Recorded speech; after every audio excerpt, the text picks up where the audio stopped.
there's an illusion of freedom that comes to the immature masculine, that if I'm married, or if I have more money, or if I have more women, or whatever it is, that I will be more free. And it is just an illusion, because you'll never be free. This whole world of the kind of the polyamory and the open relating, and it all steeps from a deeper wounding of a fear of intimacy and a fear of commitment and a fear of abandonment. And you'll never be more free than when you are married to a woman that loves you, and not loves you in a way that she needs something from you, but loves you in a way that you can be free.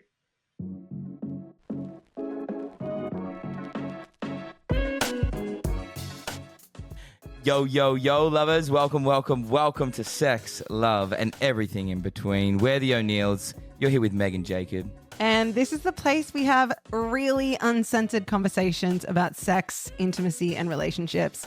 We're super excited you're here. Enjoy this episode.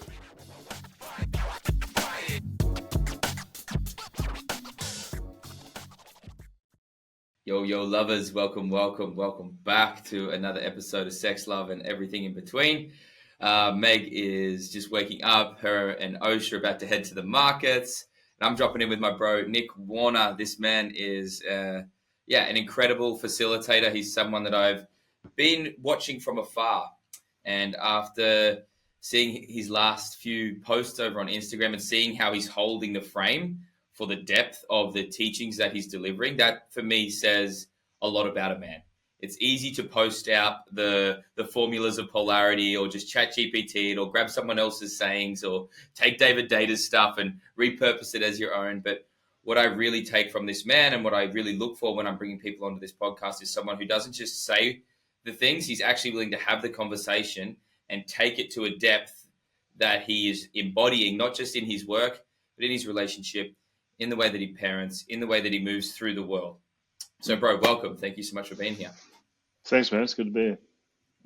Amazing, man. I'd love to kick it straight off. We'll start with the polarity stuff because it's trendy, it's cool. But man, what's it been like for you in your journey with some of these like key concepts that I'm sure you guys teach? You've just come out of retreat as well. I know you guys have been teaching some solid stuff over there with 13 Pines. Am I right in saying that? That's correct. Yeah, the 13 Pines stuff that you guys are doing. So. Some of these key concepts that are really foundational for men to understand. What's your journey been like with, say, like polarity and some of these like more key concepts that we're aware of?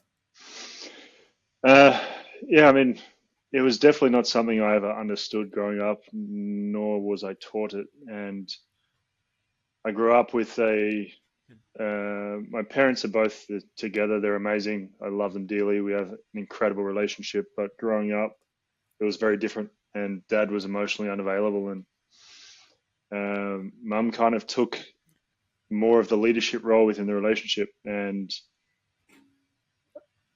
I didn't have a healthy male role model, so I kind of, all of these quote unquote toxic masculinity that was around, this more dominant shadow masculinity, I really wanted to steer clear from, and in doing so I kind of cut myself off from any kind of masculine energetic, and ended up really having a lot of female friends and being a mummy's boy and not wanting to step into a role of leadership because I didn't want to be seen as dominant. And my relationships failed dramatically, and it took my marriage to fail for me to really kind of, it was like that rock bottom that a lot of men need to just be like, oh shit, actually I can't figure this out by myself.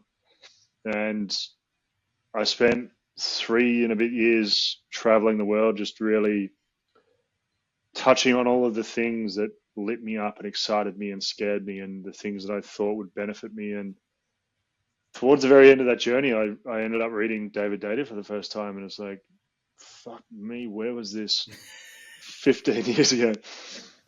Because I didn't have purpose, and I wasn't decisive, and all of these really simple little traits that can really create safety in a relationship, I just didn't have, and I was relying on my woman to do it for me. And so I got into it, and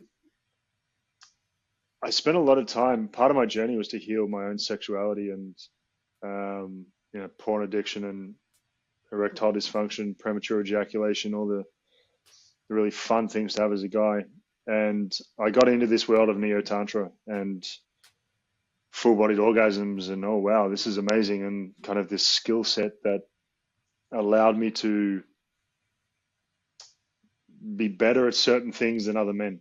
And I would find myself in these situations where, these Neo-Tantra worlds where healthy masculinity is not really prevalent, but the guy knows what to say, and he knows how to touch, and he knows all these really, it's kind of the shadow magician just at work. And I got into men's work, and I realized my shadows, and not from, oh fuck, that's what I do wrong, but from men saying, bro, out of line.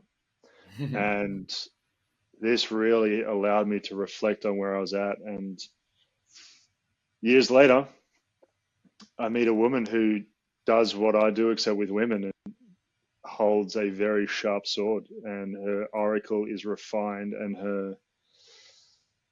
her depth is incredible, and she's the softest, most devotional, most loving woman, and her oracle is fierce. And it was just this really profound calling forward that I needed. And we have a deeply passionate, deeply loving relationship, and it gets better and better. And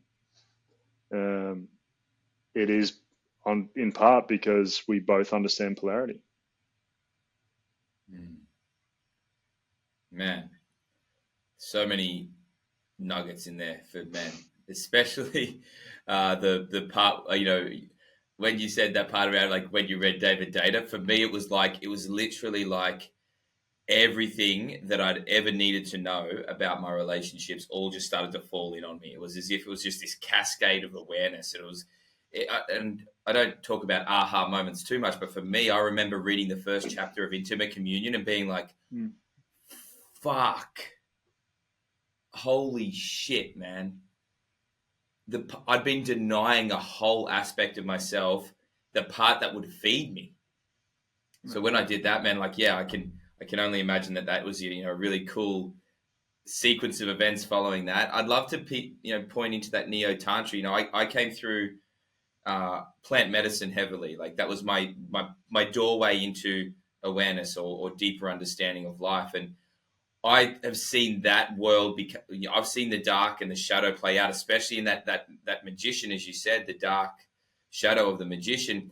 I've seen the manipulator come out, and I've seen men use words, wear the outfit, move in a posture that is performing as the thing, and then just I've watched them cycle through women and cycle through communities and create absolute mayhem.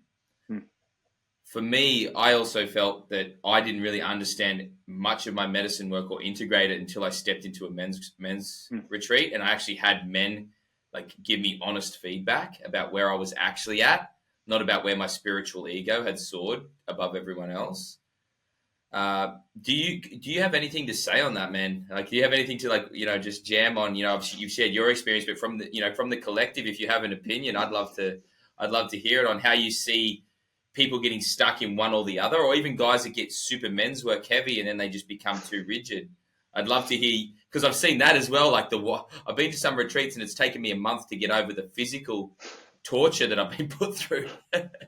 So I'd love to know your perspective on, how we can, or what you see and how we could potentially bring more rhythm so we can create more centered men rather than these men that are more manipulative or these men that are super, super dogmatic and rigid.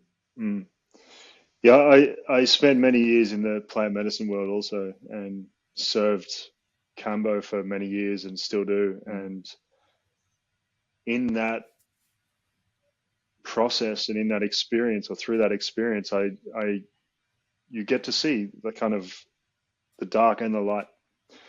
And then what fascinated me more was the was it's even happening in men's work. So it's kind of this social media society that we have where somebody has an experience or sees something online and they're like, oh fuck, I can do that.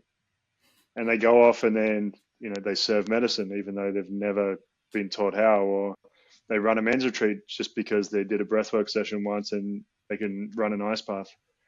And there's all of these really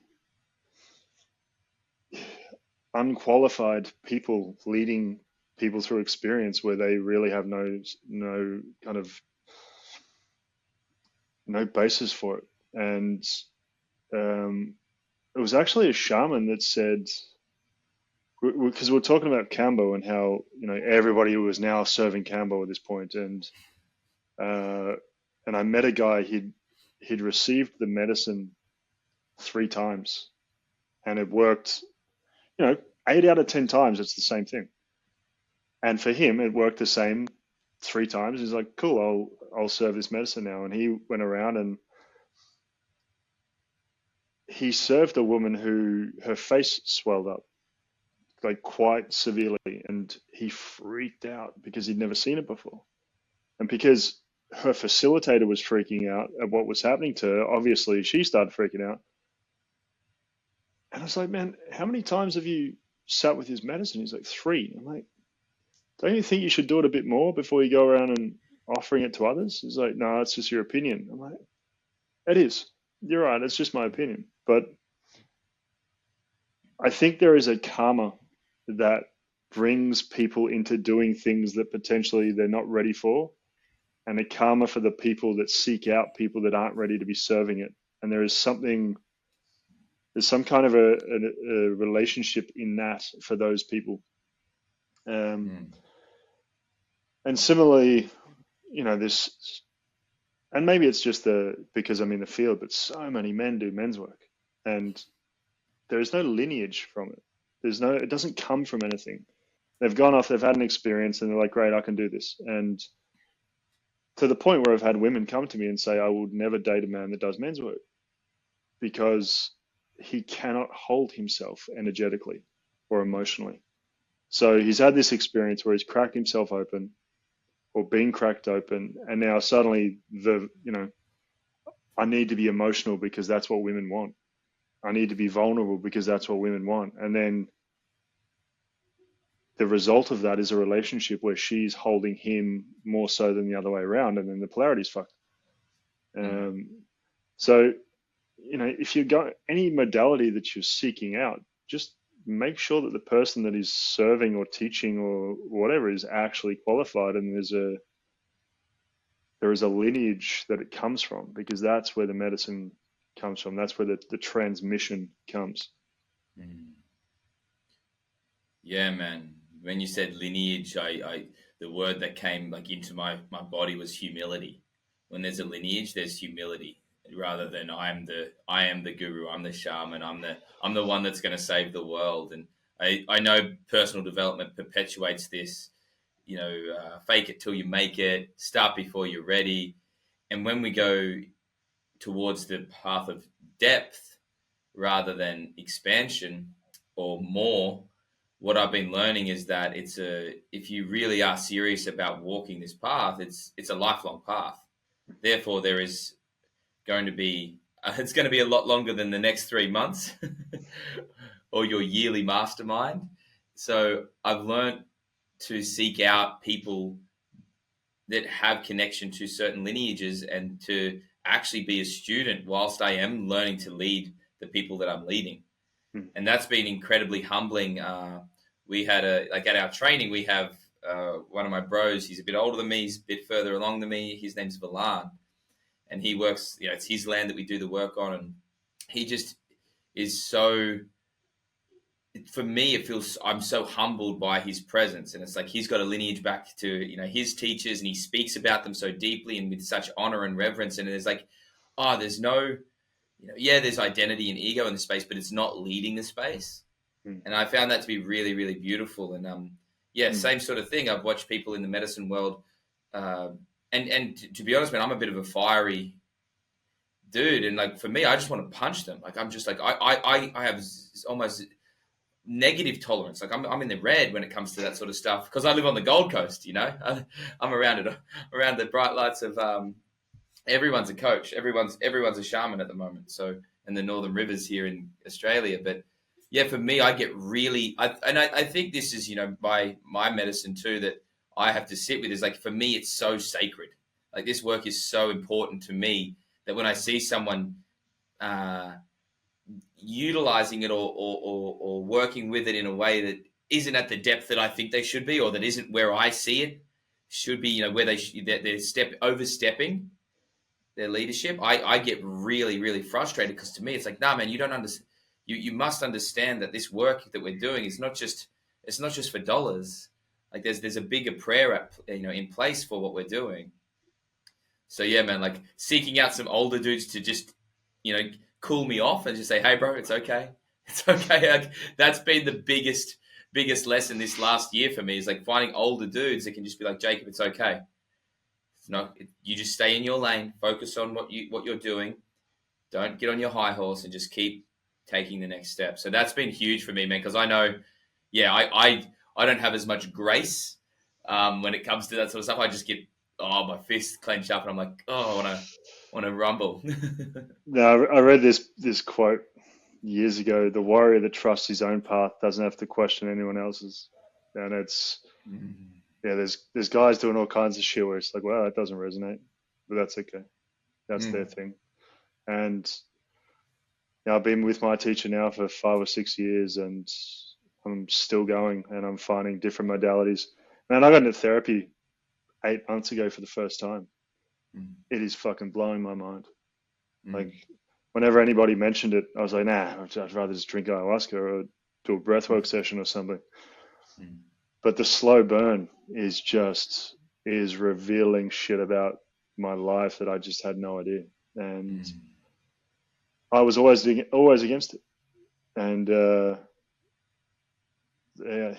what you resist persists, and that fear or the resistance to doing anything is the gateway to the next level of life. And this thing has cracked me open in ways that I never imagined, and nothing else could do for me. So, I mean,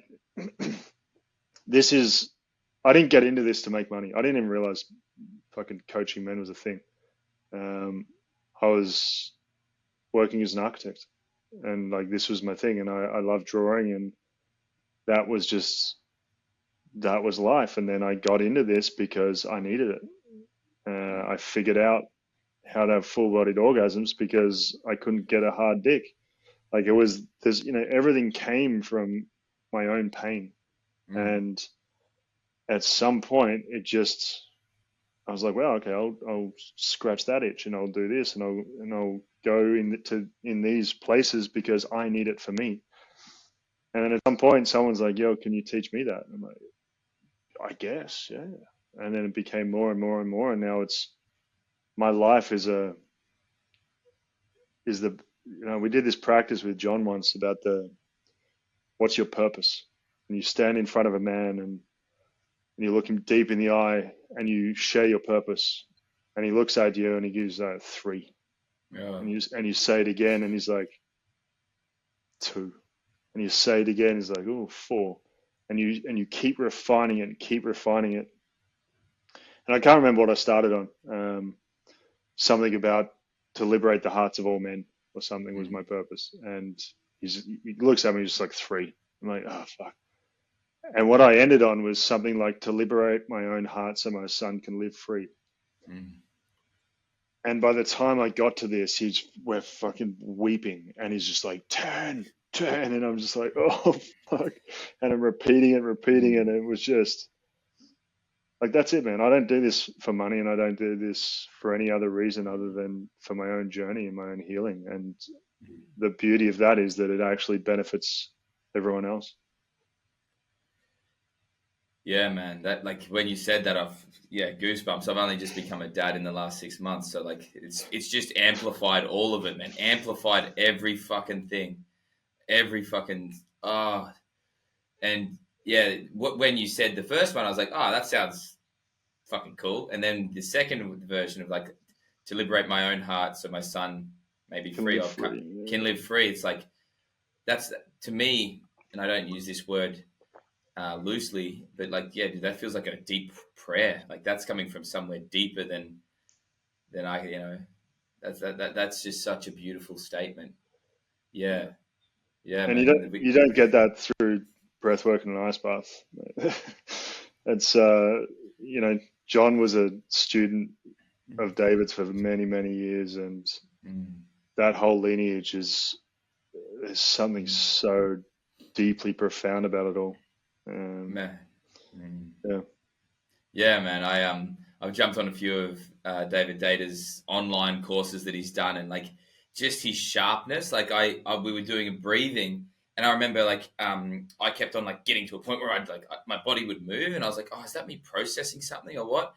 And what he literally was watching. He's like, there is there's a blockage in this part of your spine. Roll your shoulders back, relax the back of your heart, and now breathe. And from that, just from his like just sharp, I was like, holy shit, wow, and like just was able to just be like, without even knowing me or asking me any questions, it was that. And I've been on a few of John's calls, and I've been in his virtual workshop as well, and just taken so much. For me, I think because I have been such a seeker at times, when something really lands, it's just so nourishing. So I've been I love their work, man, both of those guys. And I had Alan on the call, and it was a very similar conversation, just deep, honest, authentic. It's just like, that's the type of that to me really is the man that I want to see in most men around the world. I want to feel them. Yeah, bro. Amazing. Yeah, I went to a retreat in Florida last year, and David came, and just to sit in the presence of him and to listen to him speak, it's something that shifts it shifts your being. Like there's something so deeply profound. It's kind of like any spiritual master. When you spend time, I remember I was living in Australia, the Dalai Lama came out, and just his presence in the space shifted it. And they're the people you want to learn from. Yeah, man, it feels like they've got, there's a lineage there. Like you said, it feels like it's coming from something. It's coming through them, but coming from somewhere. We do a sweat lodge at our training with Valan. He leads it, and it's a beautiful experience because we come out of a deep night of like that inquiry that you were talking about with the purpose. We do something similar in a very altered state, no medicines or anything, but like we just take the men into this over and over again, asking the same question, and getting them to share, and they start to see their loops. They start to see that they're talking about the same 5 or 10 things, just with different words or different characters. And they come out of that into the sweat, and it's a beautiful sweat because they all start to crack and start to like bring that deeper prayer through. And just the way that Valan's beautiful energy in the space and that frequency, and then we're on this land, this land that's been really, really well looked after and hasn't been overused. And I don't know if you spend a lot of time in the Northern Rivers at all, but like there's a lot of land that has been overused and abused from a healing sense. A lot of people are just continually taking from the land and using different modalities and medicines, and it doesn't feel like there's ever that like right relationship with actually giving back. So for me to be on that land, like that was such a beautiful experience. And all of the men that came through, they were like, wow, I've never really actually felt this. They're like, I've understood things, but I haven't felt this depth. And I think that for me, that's the big part that I really want to, keep men's work tethered to is the depth and not get lost in the rah-rah, which when you were sharing around the therapy, I think I want to sort of circle back to that, if that's okay. I got into the habit of the like kind of like the roller coaster mindset or the theme park mindset for a little while, where I was like, every week I've got to be initiating myself. and the initiation has to be big, and it has to blow me apart and explode me, and I have to be widely cracked open. And what I learned from doing that was that I didn't actually leave space for integration, and I started to avoid consistency and discipline, and I started to just become less and less grounded. And that was something that I started to realize was like, oh, where is my discipline? Where is my consistency? Where am I finding beauty in the mundane? And for me, that's come through fitness. Like the last 6 months, I've been on like a fitness journey, which I said I'd never do, bro. I was like, I'm never going to have a personal trainer. I'll never track macros. I'll never do any of that. That's not for me. And I had such an ego around it. I had such a resistance to it. And the moment I said yes to it, I was like, oh, this is the thing. This is the actual thing that's going to take me to the next level. Not another ayahuasca ceremony. No, I do not need to go and holotropically breathe my head off. Like, I actually just need to wake up and eat the right foods, go to the gym, lift some heavy weights, come home, do my work, be with my son, be with my wife. Where can I bring a rhythm of beauty to the mundane? Where can I start to see the beauty in the moments that I think aren't big enough or crazy enough? And it's been probably one of the most humbling 6 months of my life to really just be with the routine of life. Is that something that you see in men's work, or that have you seen that in yourself, or is there any way that you balance that kind of like when a man needs to be initiated, but then when a man needs to do the chopping wood and carrying water, and how both actually can be just as profound?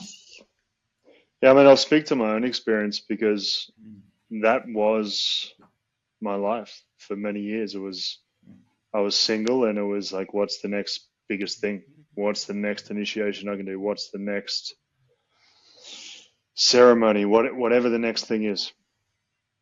And then the ultimate one was to become a father, and everything stopped. And it was like, okay, so how do I now hone in my life to be in full service to what the present moment needs without trying to escape it because it's fucking uncomfortable? And it's, it hasn't been smooth. Like I've never had such a deep desire to provide financially as when I became a father. And then suddenly, well, that's great, but half your time's gone. So then there's this, I want to work because I love it, and I need to make money, and I need to do the thing, but I also need to be with my son. And I can be present with him, or I can be with him but trying to be on my phone working at the same time, and then we both lose. And it's just this, how can I let go of the way that I want things to be so they can be the way that life needs them to be in the moment? And that has been a humbling experience, man. Like, I've been doing this work on myself for 10 years, and fatherhood fucking rocked me.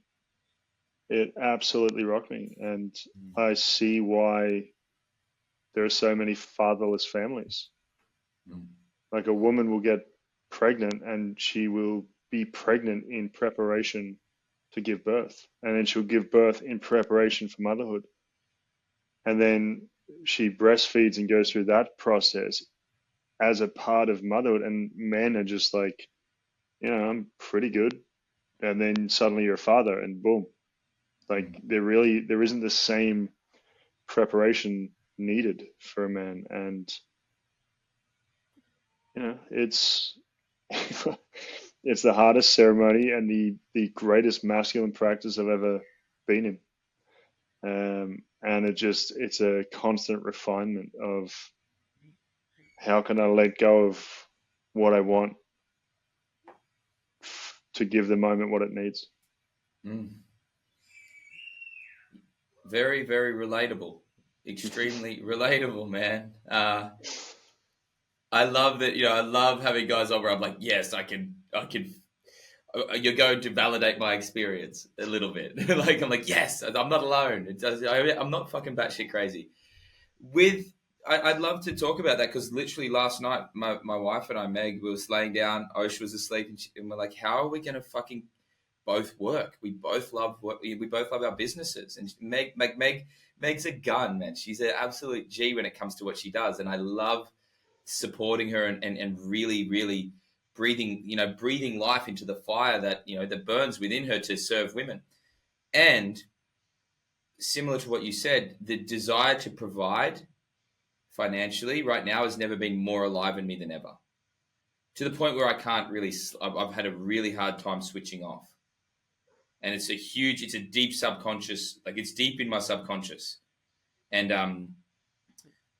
I literally had to go and like, I was like, I'm going mad. I was like, I'm actually going mad. Something is like, I'm literally about to go mental. And I had a call with a lady, and she's an intuitive guide. And I was like, I just need someone to tell me, just to confirm what I think I'm thinking or what I feel like I'm feeling. And I was like, it's just in this loop. And she's like, what if actually slowing down and being with the moment was the thing that would allow you to provide what is actually needed rather than what you think is needed? And I was like, fuck, shit. And I was like, oh. And then even before that, I had this thing pop into my head. I was like, a baby doesn't even know what $1 million is. Like, a baby doesn't even know a baby just knows what's here right now. And I was like, okay, cool. Do your work, Jacob. Yes, make your money and be responsible and don't fuck about. That's don't be a dickhead, but also allow yourself the grace to be where you're at. And that was huge for me, man. After she said that, I was like, oh, okay. Someone else, I just needed someone outside of me to remind me of that. Mm. And the beauty of that is that I've actually let go more than ever in my business. And in that, I've found ways of working that are 10 times more efficient. I've let go of needing clients, needing this person, that person, this person. I've allowed myself to become deeper and more magnetic. And then from there, my transmission or my truth is flowing so much more, so much more gracefully into the world. And then there's this resonance. So it's been a crazy experience for me, man. Like to really feel that providership come online and be like, I've got to fucking do this. And I'm working every single day. And then for Meg to be like, hey, I actually want to work as well. What's the rhythm that's true for the family nervous system? Mm-hmm. And then also, when are we going to be fucking? When are we going to be like going? When are we going to be doing some? When are we? Because we're still lovers, right? So there's this beautiful, probably the most masculine, the deepest embodiment practice for my masculine right now is like, how can I actually hold it all without needing it to look a different way or needing me to compartmentalize and be like, okay, I work for the next 7 months and then at Christmas time we can have a conversation. Nah, let's be with what is. Yeah, man. So thank you for sharing that. I apologize for jumping in and rambling, but I feel very, very understood right now in what you just said. So thank you. Yeah, I'm in the exact same position. Like Sarah works, she does what I do, but with women, and she's amazing. And she has a set number of retreats a year, and she has her one-on-one clients, and she has a program. And I will travel. We were just in Portugal recently, so she could run a retreat, and I was there being a daddy. I'm currently in Austin. I go to California tomorrow. She's going to fly with my boy to California, and we're going to spend a few days together. And then I go into training, and she'll be there with me. Because this is our life, and it's not how do we change our life so we're kind of confined and constrained to something that is not us, but how can we actually create, we need to shift some things, but how can we create a life that we love, doing what we love in a way that serves love, basically. And we are going to travel. My son's he's 8 months old, and he's been to probably 7 countries, and he's and that's this is going to be our life. Like, we travel a lot, and that's not going to change just because we're now a family. So I need to really. She's done it really well. She works very little and makes more money than she's ever made, and I need to. Well, not need to. I do. I honor that, and I honor the part of her that desires that and longs for that. And fuck, man, I don't know if you've ever spent time alone with your kid for an extended period of time. It is exhausting, and she's been at home now with him for 8 days by herself, and it's like the honor that I have for her and her commitment to that, and as a mother, is just beyond. And it really, we're doing well. We're doing very well, especially as around intimacy and love and connection and depth of the relationship. So that's helpful.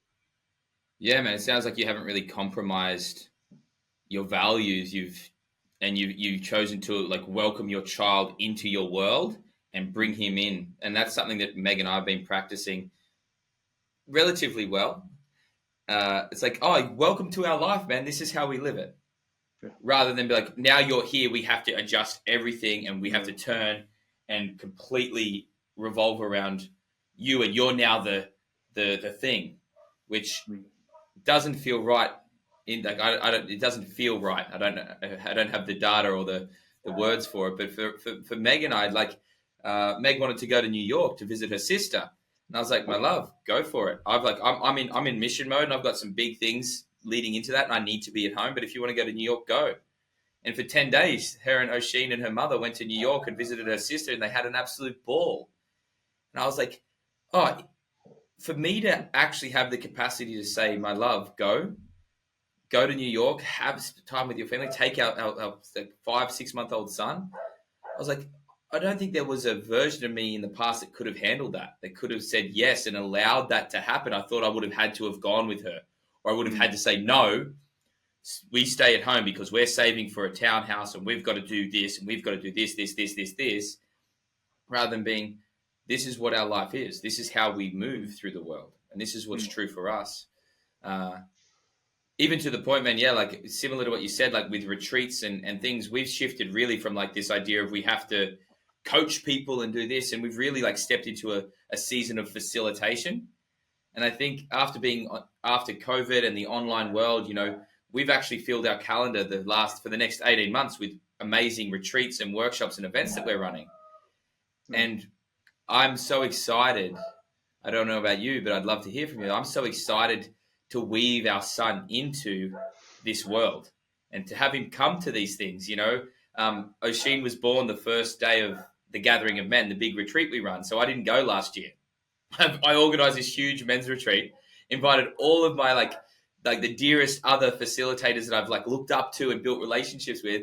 And then Oisin was born. So I was at home in the lounge room whilst Meg birthed him.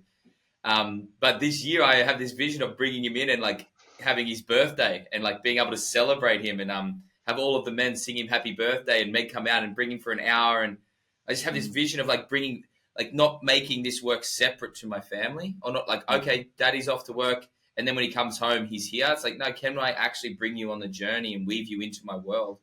So I don't know if that, when you said that about, how you guys are moving, it's very, like, for me, man, it's super inspiring. It reminds me that what I'm doing isn't revolutionary. It's just like what, if you walk this path, it's just how it is. Yeah. She was pregnant. I think, I can't remember how pregnant she was, but she sat in ceremony when she was pregnant, and he'll be in ceremony with her next month. And I know how powerful this is for her, for me, for him.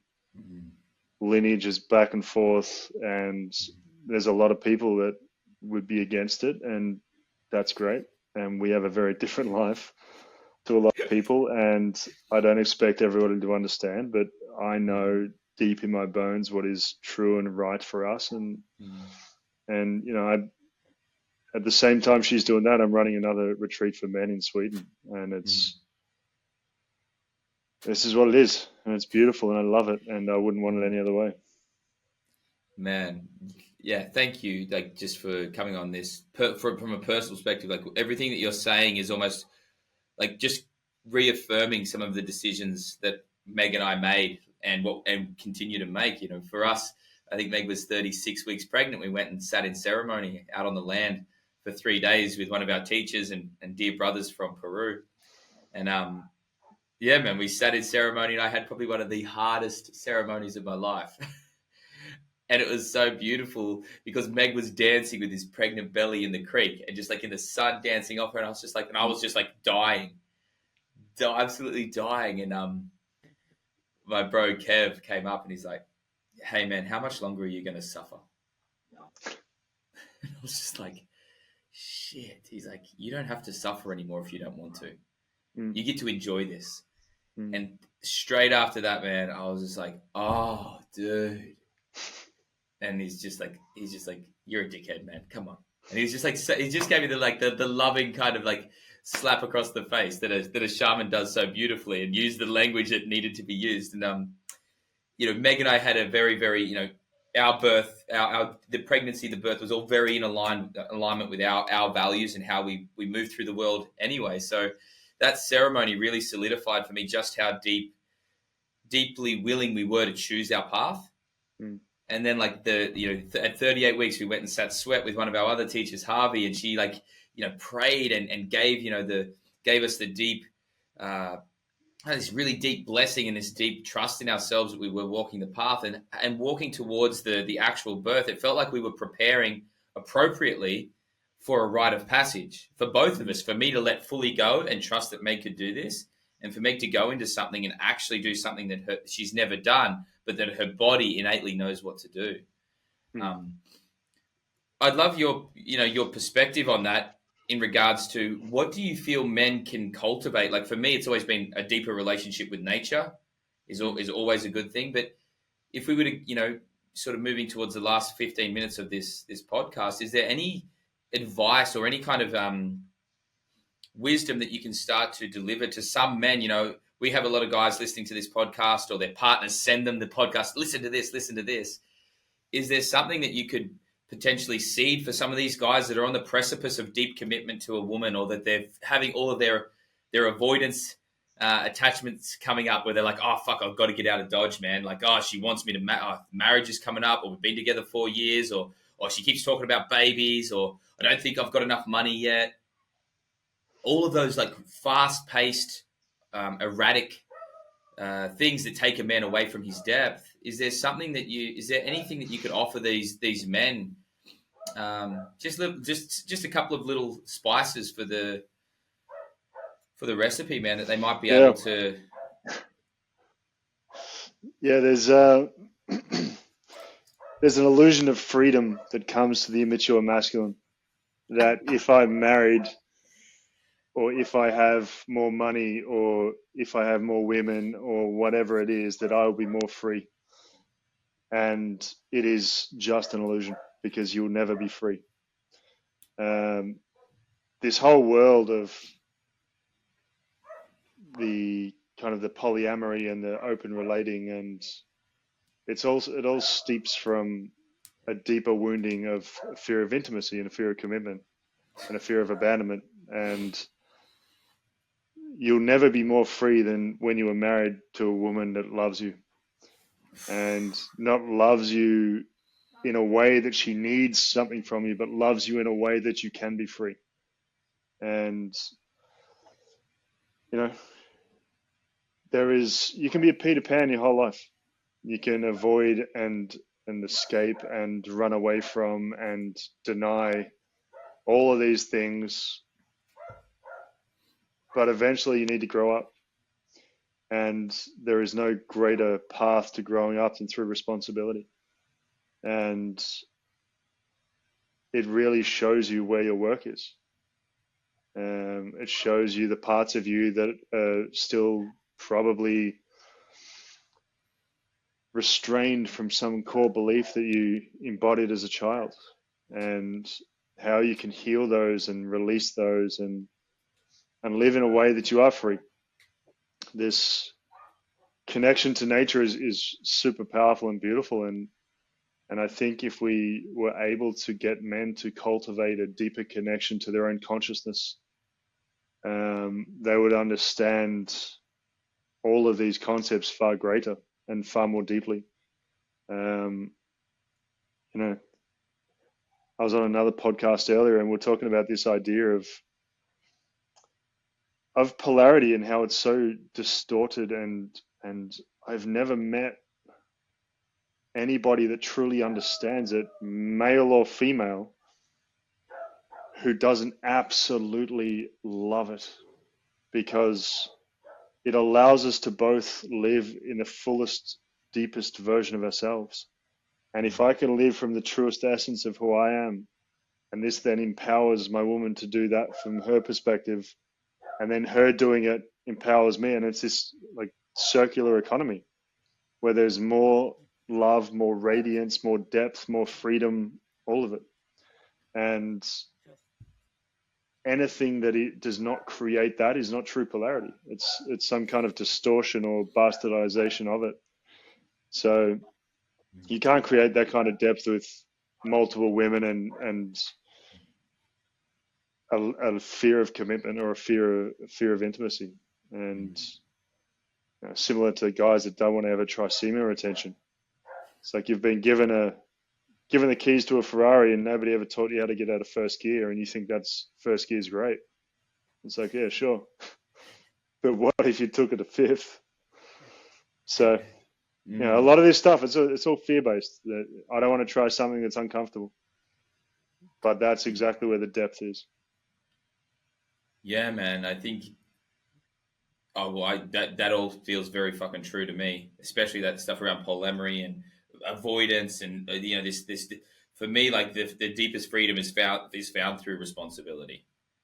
That's when I really, you know, get to create something, you know, greater than just my own little world. So thank you for sharing that. Thank you. And I too, I remember when I did semen retention, and like I literally had more energy, more life, more love, more everything, and it became this what I found as I started to do some of these deeper practices is that my relationship became regenerative. It became like we practiced through a lineage that talks about irony, like sacred reciprocity. Because when I was giving, I was also receiving. But then when I was receiving, it felt like I was giving. It felt like there was this almost this infinity symbol that was flowing back and forth within me and within the relationship. It was this beautiful regenerative place that I could give and receive from. So thank you for sharing that. The one last thing that I'd love to sort of tap into is the word vulnerability. Now, a lot of guys that I see online, there's some guys that get caught up. They're the guys that are probably like formulating polarity and using it more as a way to get what they want, rather than actually a way to deeper into love or deeper into, you know, access deeper truths, or use their consciousness to deepen into it.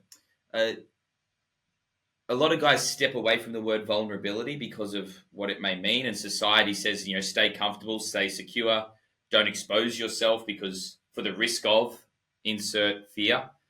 Mm-hmm. And I've just been contemplating the word vulnerability for the last probably 6 months, and I haven't come to a conclusion yet. But if there was something that you have on the word vulnerable, what does it mean to be vulnerable as a man? Because I know you said before the emotions, you know, men coming back and just vomiting their emotions all over their woman and treating their woman like an emotional vomit bucket. And then the woman has to like create posture and structure or integrity for the relationship. I don't think that's a good idea, men. Don't do that.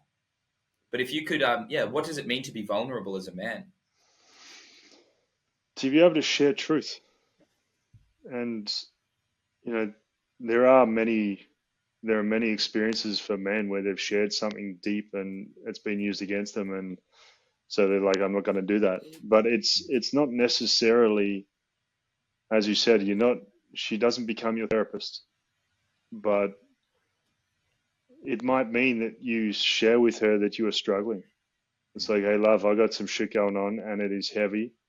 And I'm with a men's group and a therapist taking care of it. But just to let you know that what you feel, because she does feel it, what you feel is true, and I'm taking care of it. And she might ask, is there any way that you can help? And you just kiss her on the forehead and you just say, just love me as I am, but I'm taking care of it. There needs to be space for truth, and you need to be willing for everything to burn to the ground in the name of truth, because this is who you are, and the truth of your heart, the truth of your word, and the truth of living a life that you truly are aligned with. And anytime any of those are out of line, then she'll feel it, and she might not know why, but she'll just feel like she can't trust you, and then she'll close. And your capacity to bring her an uncomfortable truth also shows her that you trust her. Anytime you hide something from her, it's like you think that she can't handle it. So it's kind of diminishing in multiple ways. But, you know, if there is, we had this retreat here on the weekend, and this guy was in his 50s, and within the first 40 minutes, he was weeping. And he's like, I don't cry. I do not cry. I don't know how you've done this. And it's like, man, I've heard that multiple times in the last few weeks. It's you create a space safe enough and with enough depth for a guy to step into it and feel like he can share something. I've heard things guys have never told anybody ever, simply from being able to sit in front of them or sit in circle with them. And the release, the freedom that comes from that, the release of the burden, the putting down of this backpack that they've carried for so long, and they leave lighter. And why would you not want that? Man. Yeah, I feel, you know, what you just shared, that for me is like such deep medicine for a man. Like, can I actually find a space safe enough to put the backpack down, to reveal my heart, and not be thrown out of the tribe, not to be pushed away? We had a couple of really beautiful experiences over this past 5 days, man. One guy couldn't understand why I was there, and he kept being like, I'm a leader. I know I'm good at this. I've done this work. And it's like, he's like, why am I even here? What, you know? And, you know, we had a beautiful ceremony of like honest, we call it radical honesty, where everyone got the opportunity to really deliver feedback to each person. And this man got probably some of the hardest feedback I've ever heard. And what that did was revealed just how deeply healthy, safe men were missing in his life up until now, where men would rather push him away or and point the finger and blame him, and then that would make the story continue. And what we got to offer him was like the honest reflections into the deep holding, the deep safety of men. And for me, what I've taken from men's work into my relationship is that when I have a space to be held in my absolute chaos, in my absolute, in the parts of me that I truly do not believe are worthy of love, when I'm held in those and I can relax and let them go and I find that freedom, I can then come back into my relationship and I can hold a posture where I can deliver and share the truth without losing myself in the emotions, because I've been and done the work with people that can hold me, especially a group of men. So, man, for me, like that idea that brotherhood is the medicine, it's been a really, really true statement over the last 5 days, and something that I'm really, really love, man. But is there anything else for you, man, that you'd like to share for the men, or even for the women? Maybe something. Is there anything for the women that you'd like to share that may be listening? For the women, it always seems to come back to this idea of knowing your worth. And so many women stay in these relationships where the guy is not yet ready. And, you know, just briefly on that last piece around the men that are not ready to commit. If Alison Armstrong speaks about the page, the knight, the prince, or the early prince, middle prince, late prince, and king. And if you're a knight, and the knight is the guy that seeks adventure and seeks excitement and fun and all these things, if you're a knight and you know you're a knight, then make sure your woman also knows exactly where you're at. And if you're a woman dating a knight, he's not the guy that is going to be ready to commit to you. And you cannot take a man out of his developmental phase. He cannot skip a phase. And I was deep in my Prince era when I realized I missed the knight and I had to go back and do it. Yep. And I could not be in a committed relationship when I did that. And now I'm in Middle Prince and I'm locked in and it's fucking amazing. And I've got my queen and we're building the kingdom and this is just the way it is. And now I'm ready. So, but so many women are just, they're stuck in relationships where the guy's not ready and she's not having her needs met and she thinks that there's nothing else. Maybe this is as good as it gets. And 1,000% it is not as good as it gets. You just need to know that you're worthy. Everything you've ever wanted is already yours. You just need to align yourself with the frequency of it. And if you believe you're unworthy, then that is what you're going to receive. I love that, man. I love that. I just had we taught that sequence, the training. I just had to realizing like the K in the night is silent. It's like women will see that K and they'll think, oh, king. But it's like, not yet. It's like that K's silent. It's not, he's still a knight. And I truly believe that that the Prince phase is where we really lock in. I too feel like I'm in like that early to middle Prince. Everything's just starting to feel like, oh, this is the next decade is I can see it now. It's all starting to reveal itself. So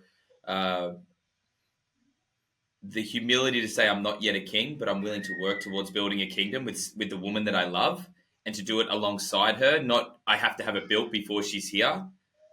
Is a really like I think humility is such a powerful tool for men that do want to do great things in this world. So man, thank you so much. Is there I'm obviously going to get we'll put all your stuff down in the show notes below, but is there anything that you'd like to, this will come out in the next couple of weeks, is there anything that you'd like to share about what you've got on or where people can find you or anything? Because I know you've got the one thing I'd like to see is you've got your 100 ways to create polarity. That I'd love, we'll have that in the show notes. That's a really great resource for anyone that's looking to really, sink your teeth in straight away. I'll put that in the show notes. And is there anything else, bro? Fantastic, man. I mean, I have a few online kind of self-led programs, but the thing that excites me more than anything is in Sweden, the start of June, and it's 3 nights literally in the middle of Sweden. It's a 5-hour bus ride from Stockholm. There's no electricity, there's no Wi-Fi. It's just, it is, there are bears and moose and wolverine, and you fish. We have a private chef to make us food, cook our meat over the fire and our fish. And it's just a very small group of men being in nature with nothing to do except be around other men and talk and go deep. That excites me more than anything at the moment. Yeah. Food, cooked over a fire, no electricity, nature, brothers. No internet. Oh. No internet. Oh. Yeah. The best, bro. Man, thank you so much. I'll make sure I put all your links down below for Instagram and websites and stuff. Dude, thank you. Like from a personal level, from my heart, thank you for confirming that and just making me feel more understood just through your own vulnerability and sharing your own experience. Thank you for the work that you do with men. Thank you for the way that you father and the way that you love your woman. It is deeply inspiring and reminds me of my responsibility and how I access freedom through deeper conviction and commitment to that.